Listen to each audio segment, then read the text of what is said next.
प्रश्न है हमारे पास, एक वृत्त के क्षेत्रफल और आयत के क्षेत्रफल का अनुपात 77:18 है। आयत की लंबाई 36 सेंटीमीटर है और आयत की चौड़ाई और वृत्त की त्रिज्या का अनुपात 2:7 है। वृत्त के व्यास और आयत की चौड़ाई का गुणनफल ज्ञात कीजिए। ये रहे हमारे सारे ऑप्शंस। ठीक, अब इस प्रश्न को कैसे हल किया जाता है आइए समझते हैं। तो इसके लिए हमें वृत्त के क्षेत्रफल और आयत के क्षेत्रफल का फॉर्मूला आना चाहिए। ठीक है, तो सबसे पहले इसका फॉर्मूला लिख देता हूँ। वो क्या होता है, वृत्त का क्षेत्रफल का फॉर्मूला होता है पाई आर में स्क्वायर। ठीक, वहीं हमारे पास जो आयत का क्षेत्रफल का फॉर्मूला होता है वो होता है लंबाई गुणा में चौड़ाई। ठीक है, एल मतलब लंबाई, बी मतलब चौड़ाई। इसका अनुपात हमें दिया है 77:18। ठीक, हमें और क्या दिया है इसको साइड में लिख लेते हैं। हमें आयत की लंबाई दी है, मतलब एल का मान दिया है कितना 36, और हमसे आगे कहा है आयत की चौड़ाई मतलब कि बी, और वृत्त की त्रिज्या मतलब कि आर। इनका अनुपात दिया है कितना 2:7। ठीक, अभी ये पद अनुपात में है। जब भी कोई पद अनुपात में दिया होता है तो वो पूरी एग्जैक्ट वैल्यू हमारी नहीं होती है। ठीक है, तो उसको उसकी एग्जैक्ट वैल्यू निकालने के लिए हम उसमें एक्स लगाते हैं। ठीक है,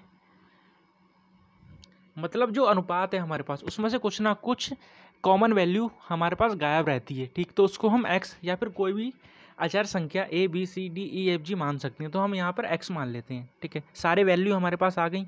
अब हमें बस इसको फॉर्मूले में रखना है। तो यहाँ से हो जाएगा हमारे पास पाई की वैल्यू 22/7, आर की वैल्यू कितनी है 7x। ठीक है,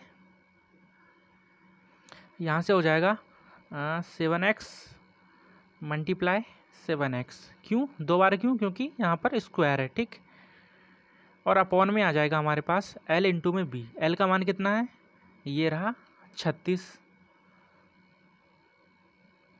और b का मान कितना है, ये रहा 2x, और अब बराबर में हमें कितना दिया है 77/18। ठीक है, अब इसको कट्टम पट्टी करना है, हमारा आंसर डायरेक्ट और सिंपल तरीके से आ जाएगा यहीं पर। तो यहाँ से 7 कैंसिल। ठीक है, x से x कैंसिल, 2 से ये कैंसिल 11 बार में। ठीक, अगर मैं 11 से इस वाले पद को कैंसिल करूँ तो यहाँ से 11 सत्ते में 77। ठीक है, और ये वाले 7 से ये वाला 7 कैंसिल हो जाएगा, और 18 दूनी 36। ठीक है, वैल्यू कितनी है मेरे पास x अपॉन में 2 बराबर में 1। ठीक है, यहाँ से x बराबर मेरे पास 2 आ जाएगा। x की वैल्यू मेरे पास आ चुकी है 2। ठीक है, इसको मैंने कैंसिल किया। अब जब x की वैल्यू 2 आ गई है तो यहाँ से हम b की वैल्यू निकाल लेंगे, यहाँ से हम r की वैल्यू निकाल लेंगे। ठीक है, तो b की वैल्यू कितनी हो जाएगी 2 दूनी 4, और r की वैल्यू कितनी हो जाएगी 7 दूनी में 14। ठीक है, हमसे क्या पूछा है, वृत्त के व्यास, लेकिन ये हमारे पास r है मतलब त्रिज्या है, तो व्यास क्या होगा r का 2 गुना होता है। तो यहाँ से हम व्यास निकाल लेंगे जिसे डायमीटर कहते हैं। ठीक है, तो 14 इंटू में 2। ठीक है, 14 गुणा में 2